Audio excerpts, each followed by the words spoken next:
ओम शांति। थक तो नहीं गए सुन सुन के?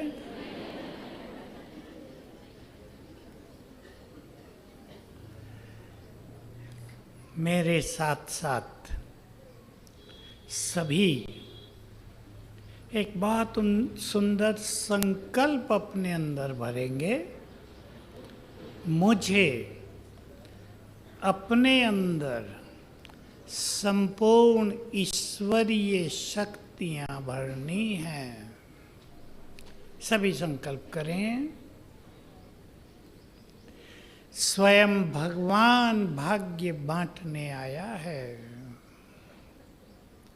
मुझे उनसे संपूर्ण भाग्य ले लेना है। भरें अपने अंदर, मन में भर दें। वो जन्म जन्म के लिए हमें सर्व खजाने देने आया है, ताकि जन्म जन्म जीवन में जो कुछ चाहिए वो हमें प्राप्त हो, कमी न पड़े। मुझे इस समय उनसे सर्व खजानों से अपनी झोली भर लेनी है। ये सुंदर समय है ईश्वरीय सुखों से स्वयं को भरने का। मुझे इस जीवन को संपूर्ण सुखी बना देना है। ये सुख अविनाशी है, पूरे कल्प में हमारे साथ चलेगा। मुझे पवित्रता की शक्ति से स्वयं का श्रृंगार करना है। मुझे अपने चित्त को शीतल निर्मल बनाना है। सभी संकल्प करें। 1 सेकंड डीप साइलेंस में बैठेंगे। संकल्प करें, मुझे अपने चित्त को संपूर्ण निर्मल शीतल बनाना है।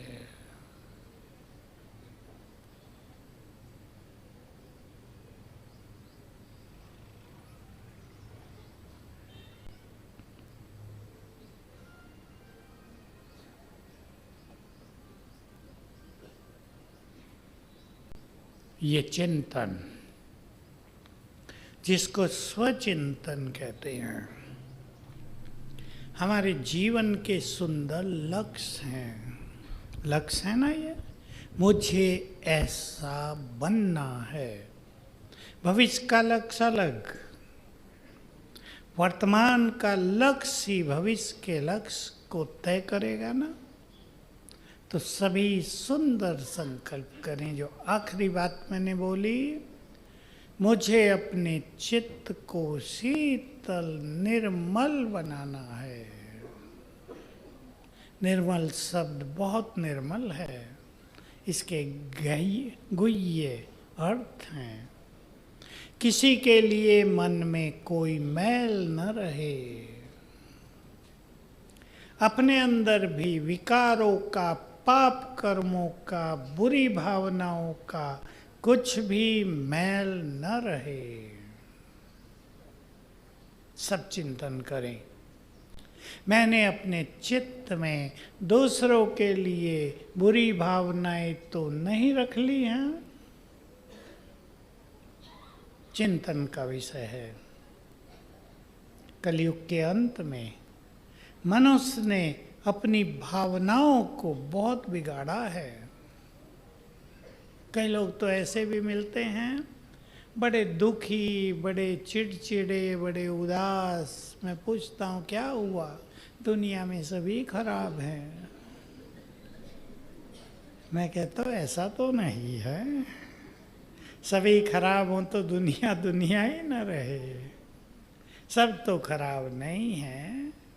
मनुष्य की दृष्टि खराब हो गई है। 2-4 से कष्ट मिला, लगा सारा संसार ही ऐसा है। नहीं, दृष्टि को शुद्ध करें, भावनाओं को शुद्ध करेंगे, अभी चेंज करेंगे। सभी देख लो, 2-4 के लिए यदि हमारे मन में दुर्भावनाएं हैं, उन्हें सद्भावना में बदल दें। बैठे सभी डीप साइलेंस में फिर से आंखें चाहे बंद कर लें। मैं विश्व कल्याणी हूँ।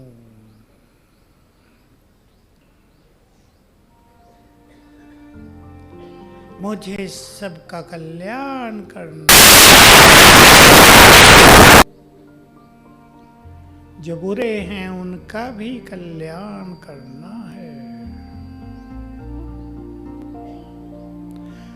जो मुझे कष्ट देते हैं उनका भी कल्याण करना है।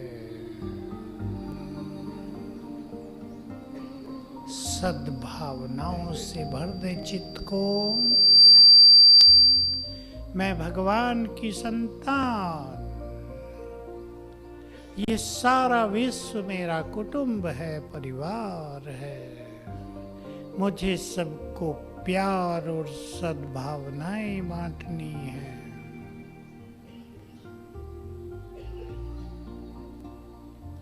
भरे अपने चित्त में ये सुंदर विचार।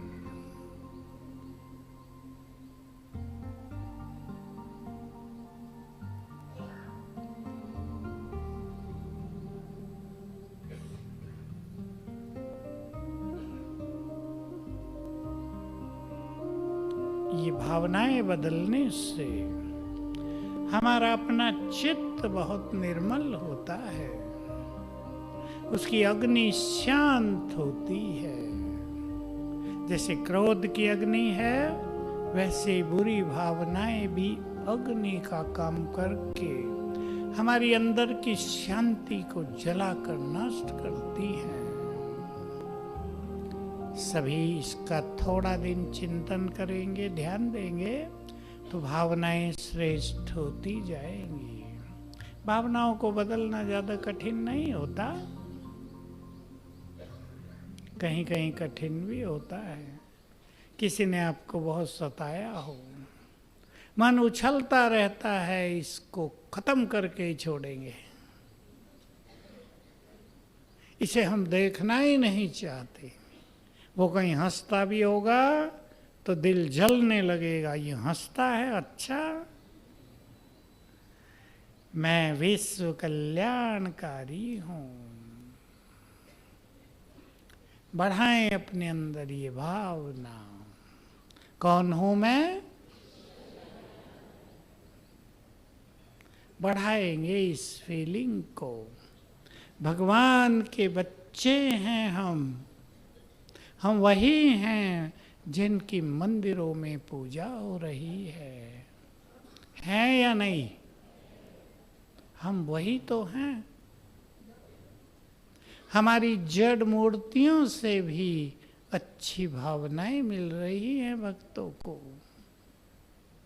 जड़ मूर्तियों से भी बहुतों को लगता है देवी हमें बहुत प्यार देती है। जड़ मूर्तियां, क्योंकि चेतन देवियों ने सबको प्यार दिया है। हमें बाबा से सब कुछ लेना है। कौन कौन लेना चाहेंगे? सोच लो अच्छी तरह। बाबा कहा करते थे जब हाथ उठाते थे ना, तो माया भी सुन रही है कि ये चले हैं सब कुछ लेने, मैं देखती हूँ।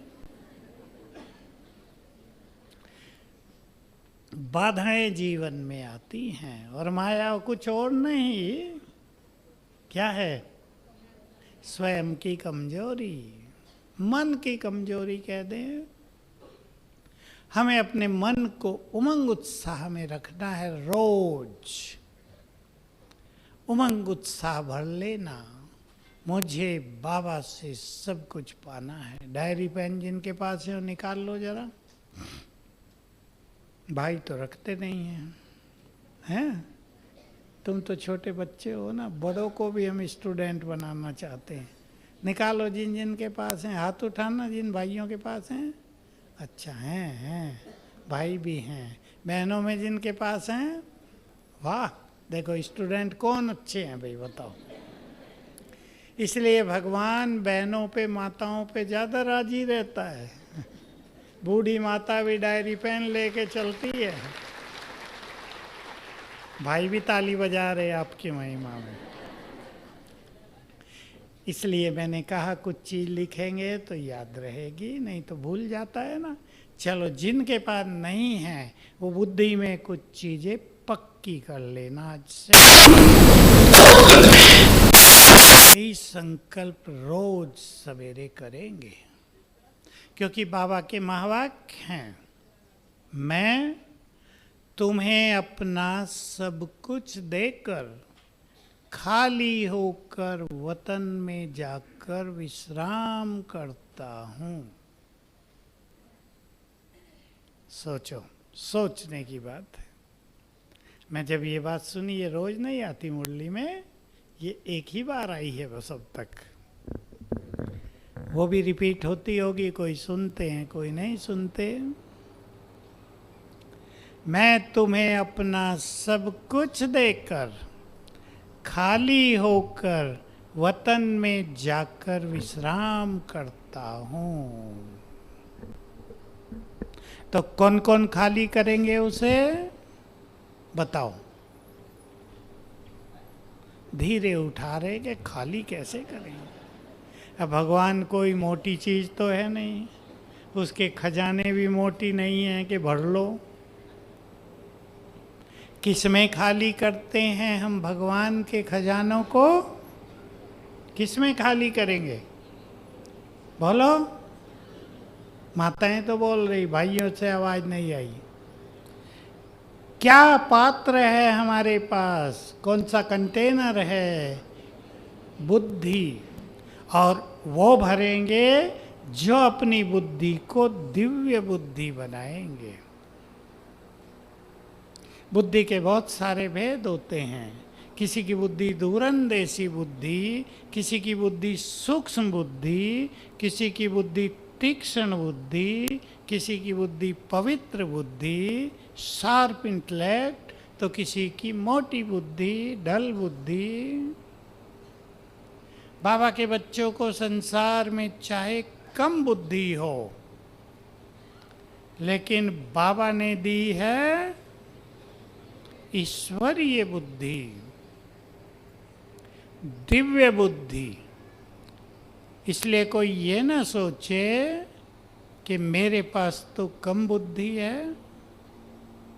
लौकिक में भले ही कम हो, लेकिन जिस बुद्धि में ज्ञान भर गया, जिस बुद्धि में पवित्रता आ गई, जिस बुद्धि में सुंदर विचार आ गए, वो बुद्धि ईश्वरीय बुद्धि, दिव्य बुद्धि बन गई है। तो हमें अपनी बुद्धि को खाली करना है, तब भरेंगे ना बाबा के खजाने। किससे खाली करना है? उत्तर भाइयों की ओर से आए। बुद्धि को खाली करना है किससे? अभी ये भी आवाज हो गई है तो मुझे कम सुनेगा। खड़े होके बोलो जिसको बोलना। किससे? व्यर्थ से, जो अब तक गंदगी भर ली है, उससे खाली करना है। तो खाली में बाबा सब कुछ भर देगा ना, सारे भंडारे भरपूर कर देगा।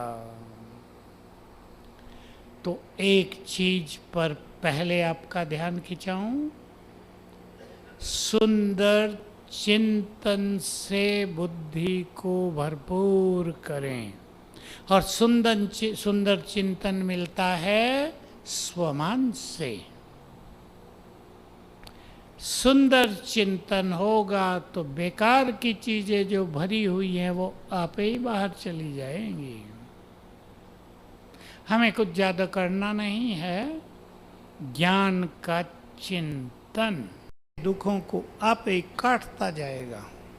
मुरली का सुख बहुत बड़ा होता है, लेकिन वो ऐसे नहीं मिलेगा कि मुरली चला दी और स्नान भी कर रहे हैं बाथरूम में। सुन ली हमने तो मुरली। ये मैं क्यों कहा, हमारे यहाँ करते हैं लोग, बाथरूम से मुरली की आवाज़ आती रहती है तो अच्छी बात, बुरी बात नहीं है, लेकिन सोचे हमने तो सुन ली, अब सेंटर में क्या जाना वो गलत हो गया। अब माताएं किचन में काम करते मुरली सुन लें, अच्छी बात है, बुद्धि इधर उधर नहीं भटकेगी। लेकिन आप सोचो सेंटर में ना जाएं तो मुरली किचन में काम करने में तो काम भी करना है ना, तो उतनी एक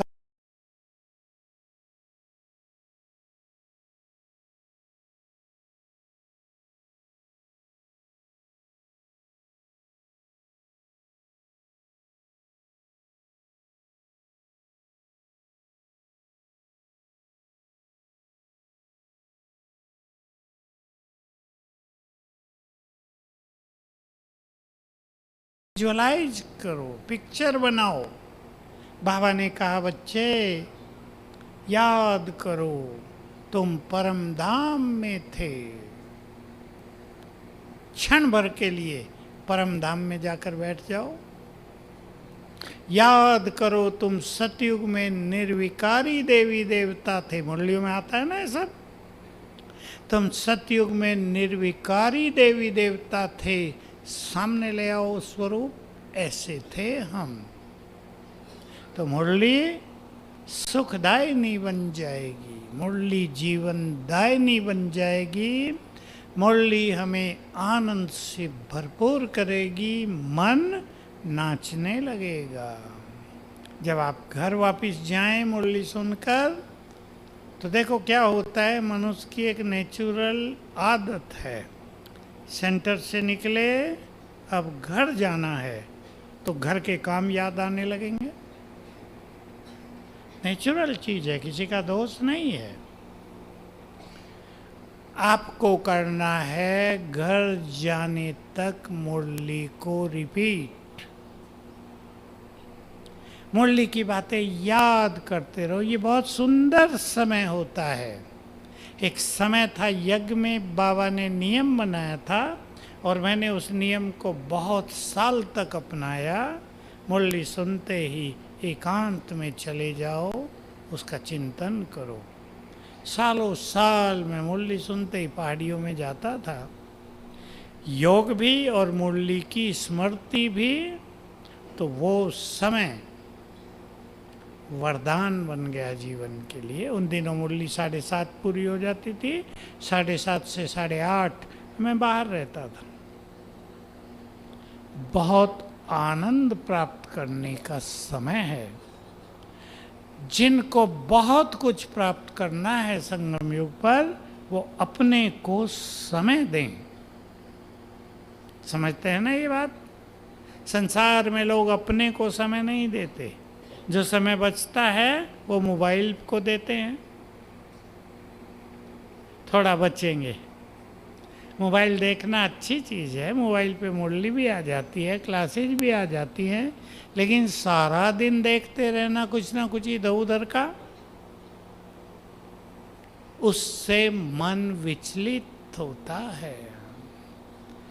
बचाएंगे अपने को इन चीज़ों से। हमें मन को एकाग्र करना है। समय कैसा आ रहा है बताओ, भाइयों को ज़्यादा पता है। कैसा समय आ रहा है? 2024-25 सोच लो।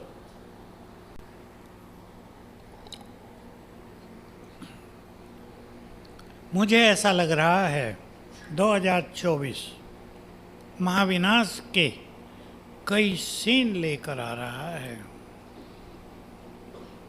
इस संसार में कहीं ना कहीं बहुत ज़्यादा हाहाकार हो जाएगा। सब जगह नहीं होता है, कहीं ना कहीं भूकंप, प्राकृतिक प्रकोप, आंधी तूफान, सागर का उछलना, धरती का फटना, ग्रह युद्धों का होना, इसकी शुरुआत होने जा रही है।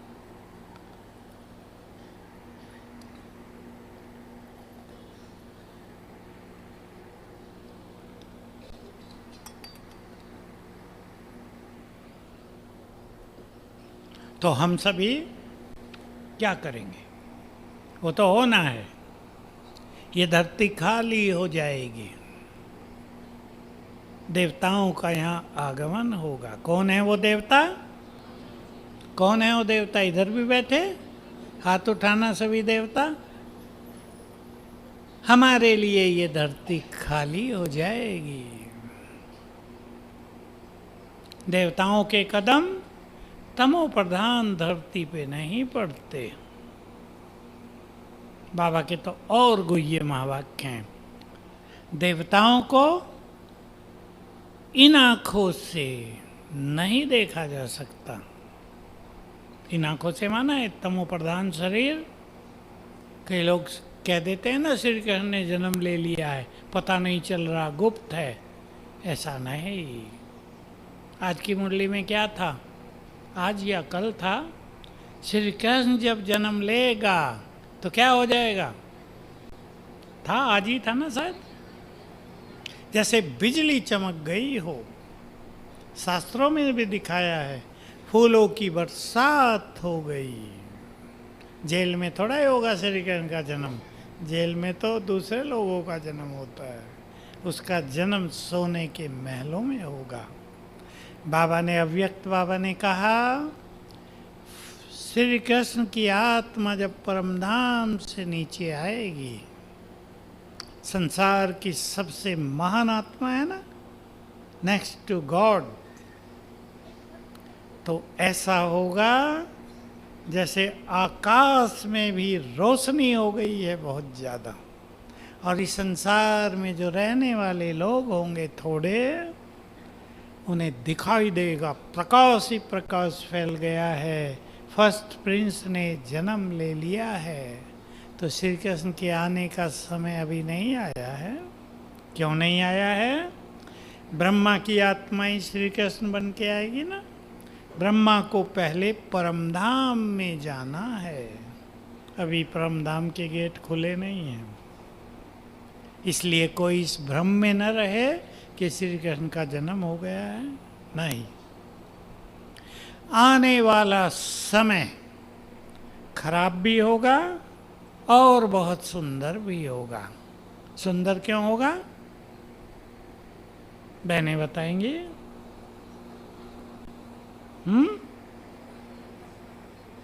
मुंह में बोलने से नहीं होगा, ये इसकी आवाज ज्यादा है ना।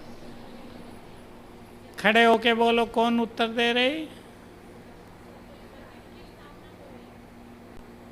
उससे पहले की बात मैं कर रहा हूं, बोलो।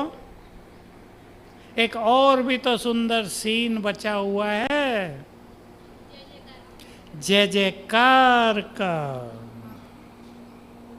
हाहाकार के साथ साथ जय जयकार भी होगी। क्यों होगी? ये ड्रामा का प्लान क्यों है?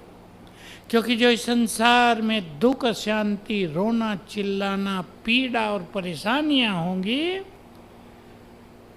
तो बाबा के कई बच्चों के द्वारा उन सब आत्माओं को राहत मिलेगी।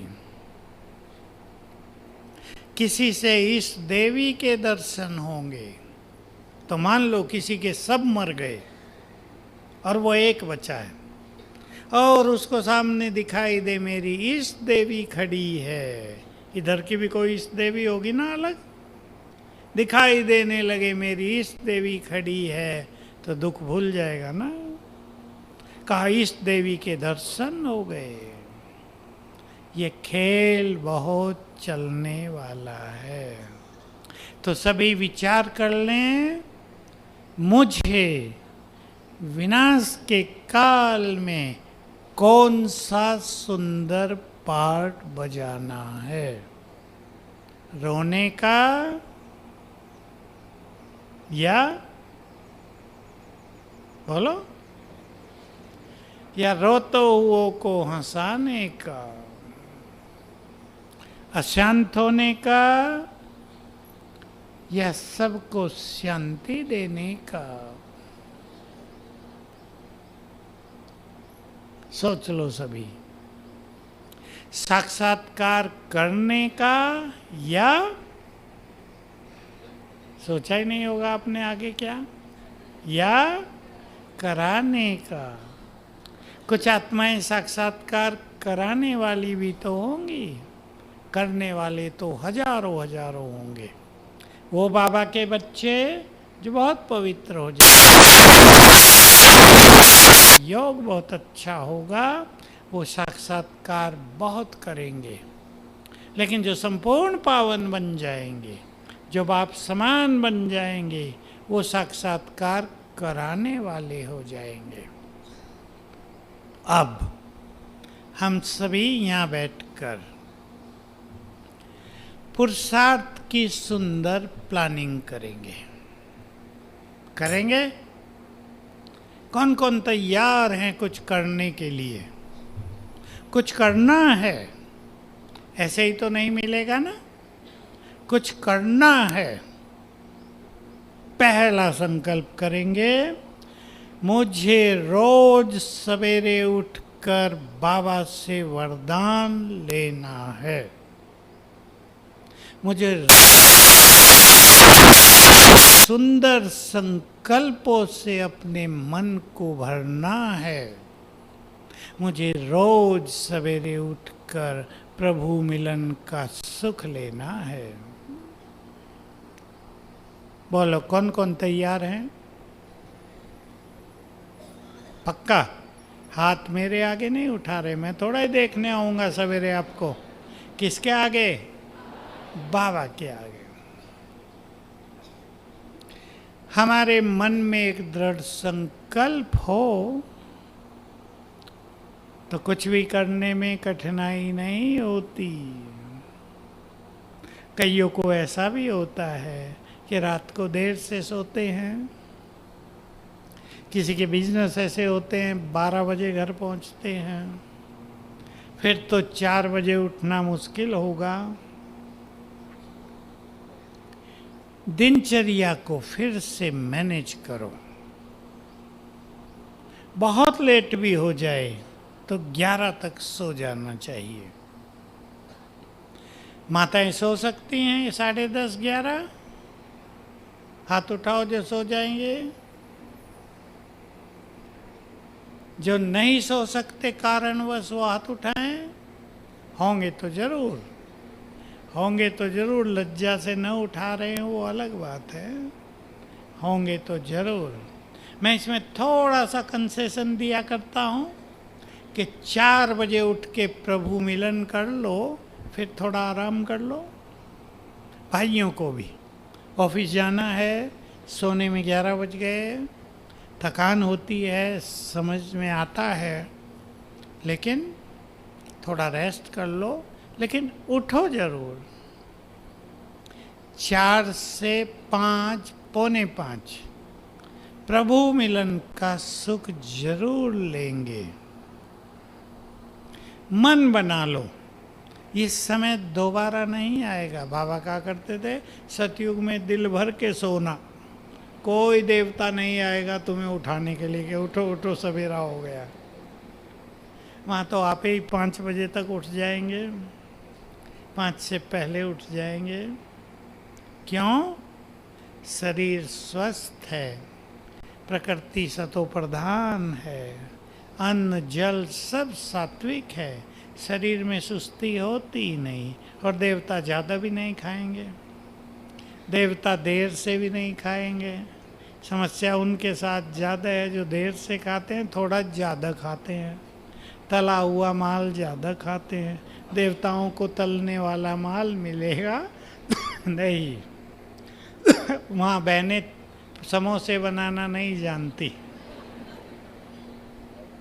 इसलिए भाई लोग तैयार हो जाओ, पकोड़े और समोसे नहीं मिलेंगे, वड़े भी नहीं मिलेंगे, मिसल भी नहीं मिलेगा, सिंपल भोजन मिलेगा। सात्विकता है। क्यों? कुछ शुरुआत में ऐसा होगा, ध्यान से सुन लेंगे सभी, विनाश काल में सब कुछ लोप हो जाएगा ना। माचिस नहीं होगी, आग जलाने के साधन नहीं होंगे, इसलिए जब सतयुग शुरू होगा तो आग नहीं जलेगी, इसलिए अन्न पकाया नहीं जाएगा। सोलर एनर्जी से कुछ चीज़ें बनाई जाएंगी। आप में से जिसने इतिहास पढ़ा हो तो इतिहास में दिखाया जाता है आग कैसे प्रकट की जाती थी। दो पत्थरों को रगड़ के भिन्न भिन्न तरीके लोग अपनाते थे। ये आजकल जो आग जलाने के साधन हैं ये रहेंगे नहीं। तो सात्विक आहार होगा पूरी तरह। सवेरे उठकर सभी को बहुत अच्छे अनुभव करने हैं। और मैं बाबा की एक बात सुना देता हूँ, आपको कुछ ज़्यादा सोचना ही नहीं पड़ेगा। उठते ही स्वमानों की माला सिमरण करो।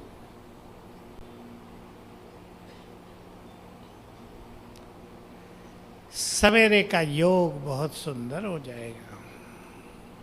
सवेरे के टाइम को इस तरह बांट लो, बाबा से बातें करो, बाबा को शुक्रिया करो। भिन्न भिन्न अभ्यास सीख लेने हैं सबको। केवल उठते आप सोचेंगे बाबा को याद करना तो कुछ नहीं होगा, नींद भी आ जाएगी। स्वमानों से शुरू करो, शरीरीपन का अभ्यास करो। मैं आत्मा हूँ, ये मेरा शरीर है। लेकिन बहुत सुंदर अनुभवों के लिए चिंतन बहुत आवश्यक होता है, सुंदर संकल्प। इसलिए बाबा ने सिखाया उठते ही स्वमानों की माला सिमरण करना सीख लो। बाबा से बात करनी ना आती हो, बाबा का फोटो तो सबने रखा है घरों में भी, उसके सामने जाके बात करना शुरू करो, फिर ऊपर भी बात करना आ जाएगा। और जो बहुत अच्छे योग अभ्यासी हैं उन्हें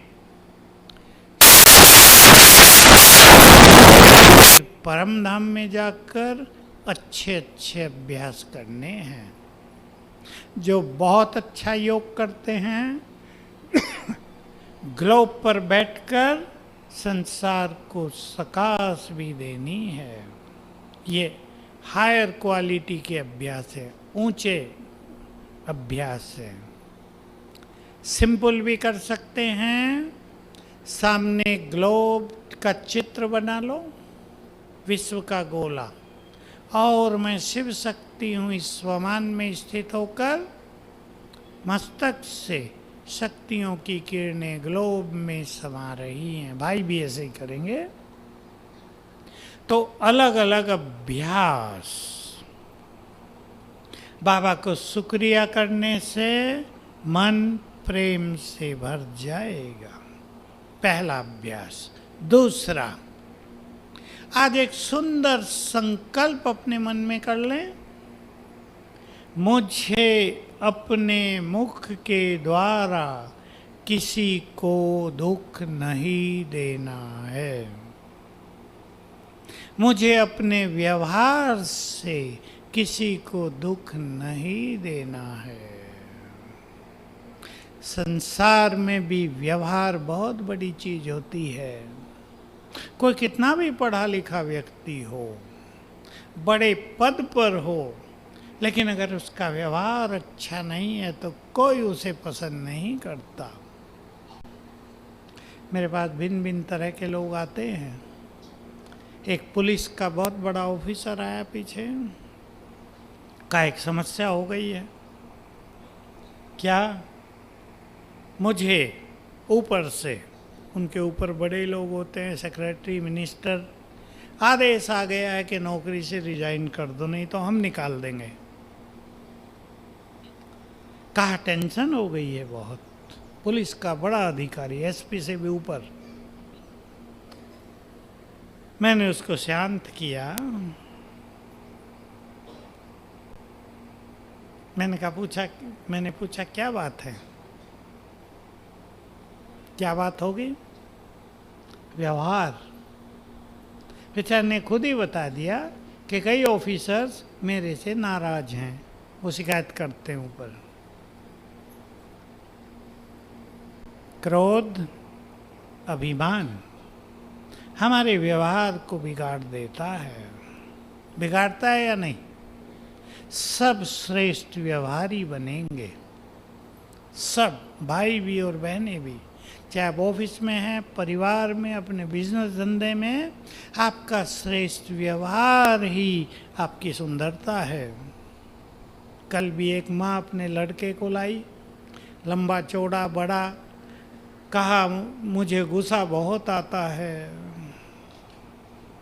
मैंने पूछा क्या काम करते हो? दुकान है बहुत अच्छी।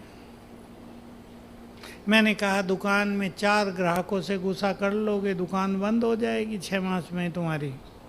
हो जाएगी या नहीं? कोई नहीं आएगा। किस ग्राहक, किस दुकान पर आप सब जाते हो जो बड़े प्यार से बात करता हूँ? ठगता भले ही हो, लेकिन बात प्यार से करता हूँ। श्रेष्ठ व्यवहार, हमारे मुख से कड़वे वचन बोलकर, अब मैं दूसरी बात कह रहा हूँ, हम बाबा का नाम बदनाम नहीं करेंगे। संकल्प कर लो। नहीं बोलना आता तो चुप रहने की प्रैक्टिस कर लेनी चाहिए। बाकी संकल्प करो, हमारे मुख से करो सभी संकल्प, हमारे मुख से ज्ञान रतन ही निकले। करो अंदर संकल्प। भगवान ने आकर रत्नों का भंडार हमें दिया है, हमारे मुख से कटुता के पत्थर क्यों निकले? जैसे बोल हम दूसरों से सुनना चाहते हैं, वैसे ही बोल दूसरे भी तो हमसे सुनना चाहते होंगे या नहीं? जो माँ बाप यहाँ बैठे हैं वो ध्यान देंगे। अगर आपस में स्त्री पुरुष के बीच में वाद विवाद बहुत होता है, कटुता होती है, क्रोध होता है, तो आपको पता होना चाहिए आपके बच्चों पर इसका बहुत बुरा असर हो रहा है, आपकी भावी पीढ़ी एकदम डाउन हो रही है। आपके परिवार में खुशी और प्रेम का माहौल आपके बच्चों के भविष्य को उज्जवल बनाने वाला है या नहीं? माताएं बताओ।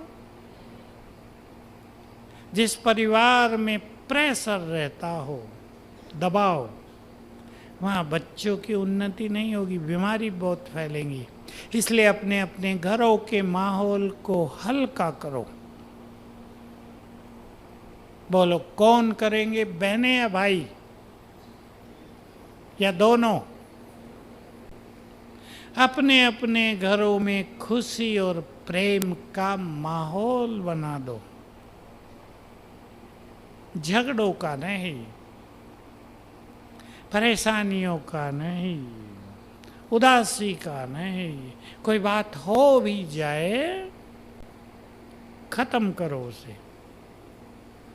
मैं एक प्रैक्टिकल घटना सुना रहा हूँ आपको अभी अभी की। एक माता मेरे पास आई, आयु तो 50 साल होगी उसकी, उसके पति की मृत्यु हो गई। बात तो बुरी है, बच्चे 4। माता इतनी उदास हो गई। एक माता की तो ऐसी कहानी, दूसरी कहानी सुना रहा हूँ। बिहार का एक मिनिस्टर आया, अभी अभी की बात है, 2 मास भी नहीं हुए होंगे।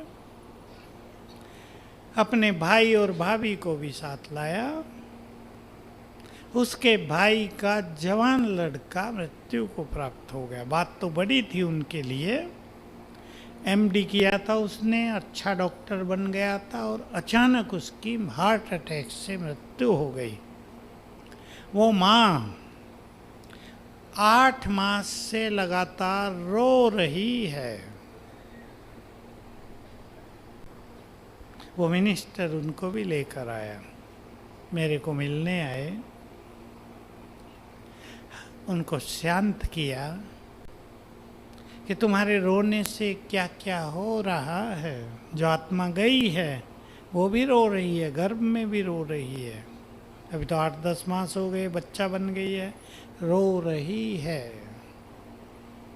घर का माहौल दुखों से भरा हुआ है, बड़ा परिवार, धनवान परिवार।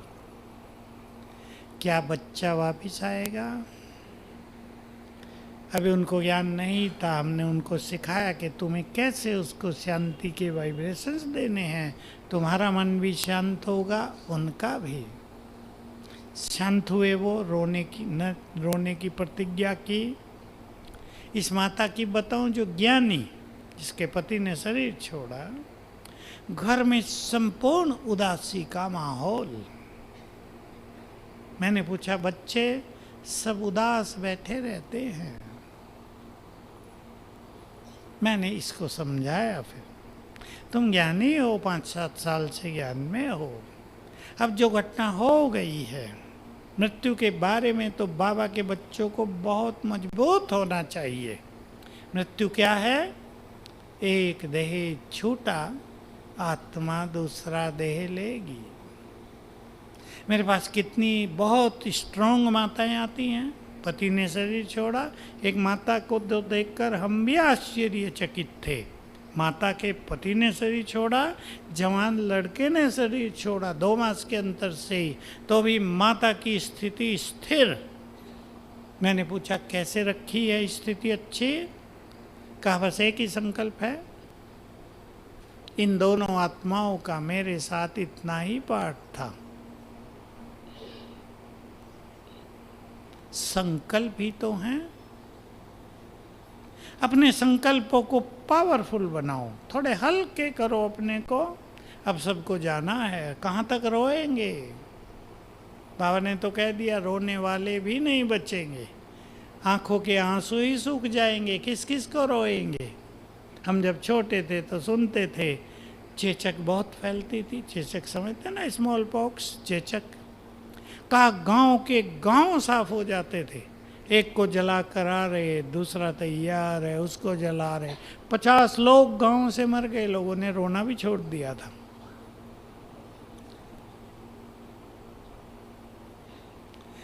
अपने अपने घरों में खुशी, प्रेम और हल्केपन का माहौल बनाएंगे। बुद्धि में समा लो, सभी बनाएंगे। माताएं ज़्यादा भावुक होती हैं, दबाव में आ जाती हैं, जल्दी अपने को दुखी और परेशान करने लगती हैं। अब आप माताएं नहीं हो। सुन लो सभी बहनें माता हो, अब आप माताएं नहीं हो, कलयुग की नारी नहीं हो। कौन हो? शिव शक्ति,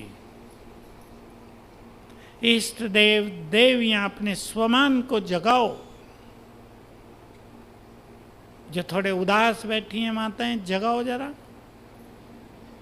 जो मैंने कहा मुझे लगता है कुछ माताओं के साथ घटित हो गया होगा। जगाओ, हम शिव शक्तियां हैं। हम तो सबको मुक्ति देने वाले हैं। हम वही हैं जिनकी मंदिरों में पूजा हो रही है। हम कलयुग की नारियां नहीं हैं, औरतें नहीं हैं। क्या हो? ऊपर उठ गए। अब महान हैं, संसार को राह दिखाने वाली हैं। सारे संसार को बाबा तो कितना बड़ा स्वमान देते हैं, बहुत बड़ा है वो। तुम दाता, विधाता, वरदाता हो।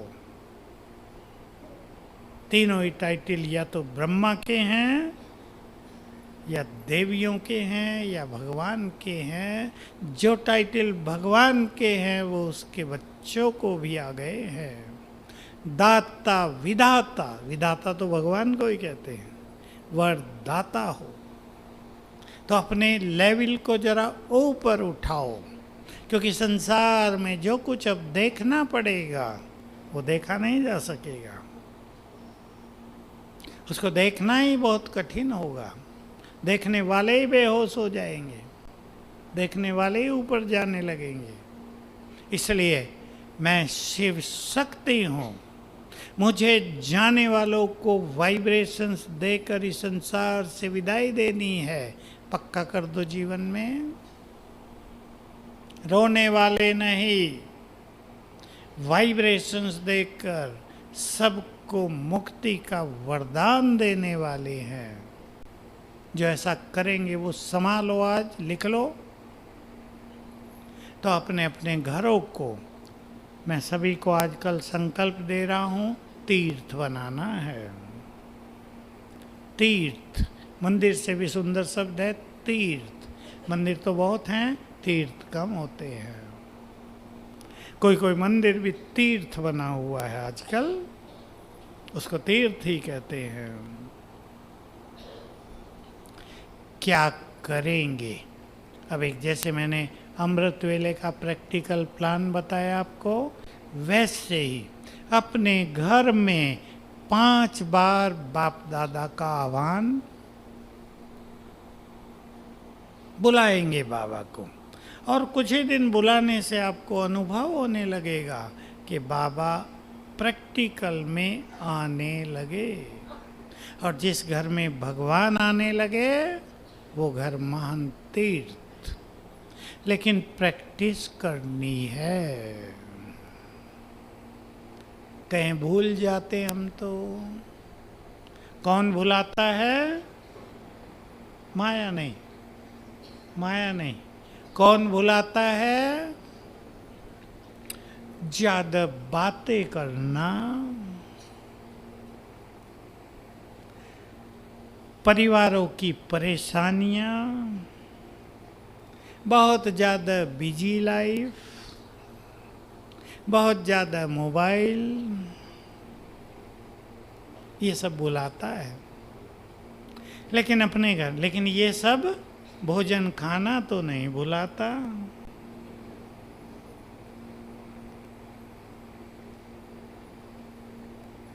कुछ ऐसा रिमाइंडर रखो, याद दिलाने वाली चीज रखो, जिसको देखते ही याद आए बाबा को बुलाना है। आधा मिनट के लिए भी इतना भी कर लेना, बाबा आ जाओ। 10 सेकंड भी तो आदत पड़ जाए, बहुत अच्छा हो जाएगा। ये काम भी सबको करना और एक आदत डालनी है। कल भी मैंने सभा में वो सिखाया जहाँ कल थे हम, आज आपको भी पक्का करा देना चाहता हूँ। वो बाबा की बहुत सुंदर बात है और मेरे पास तो उसके हजारों अनुभव हैं, 2-4 नहीं, हजारों रोज के। अब याद करेंगे और रिपीट करेंगे। जब भी मुश्किलात आए, दिल से कहना, आगे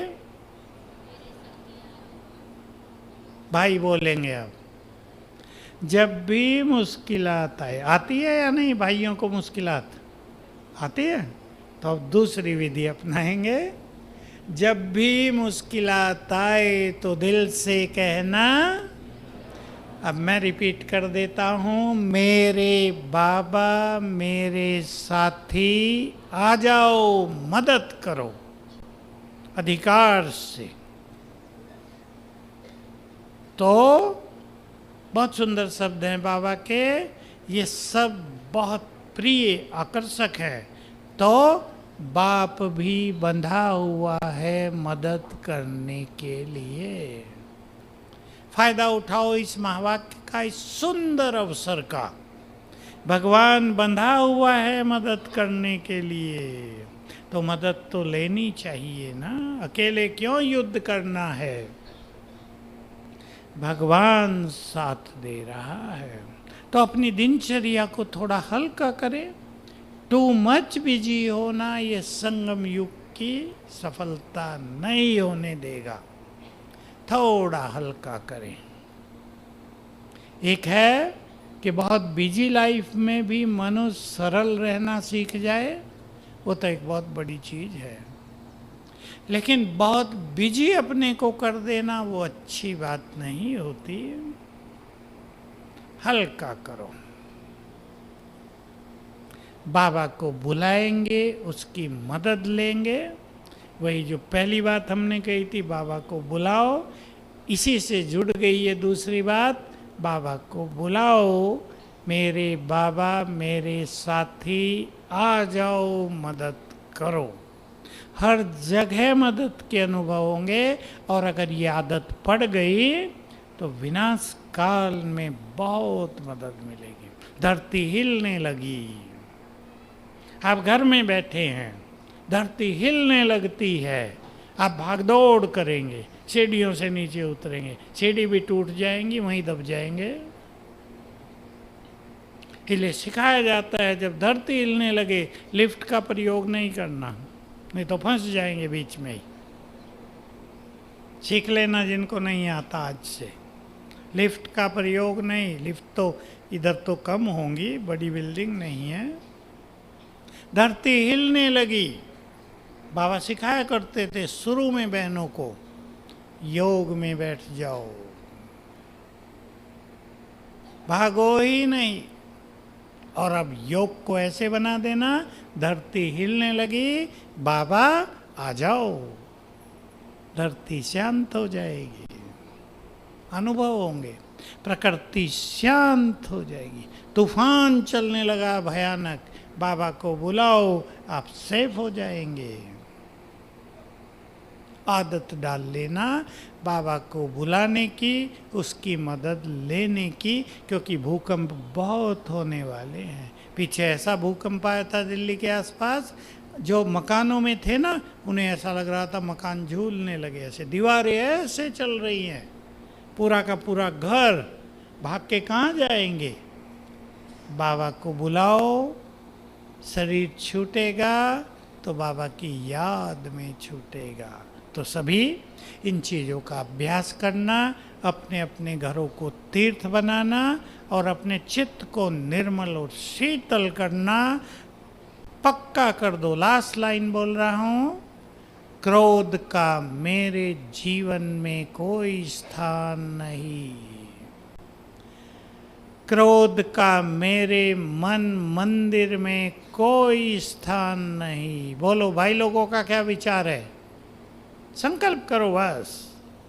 मैं आत्मा तो पीसफुल हूँ, शांत हूँ, क्रोध मेरा संस्कार नहीं, मेरे मन मंदिर में क्रोध को प्रवेश ही नहीं।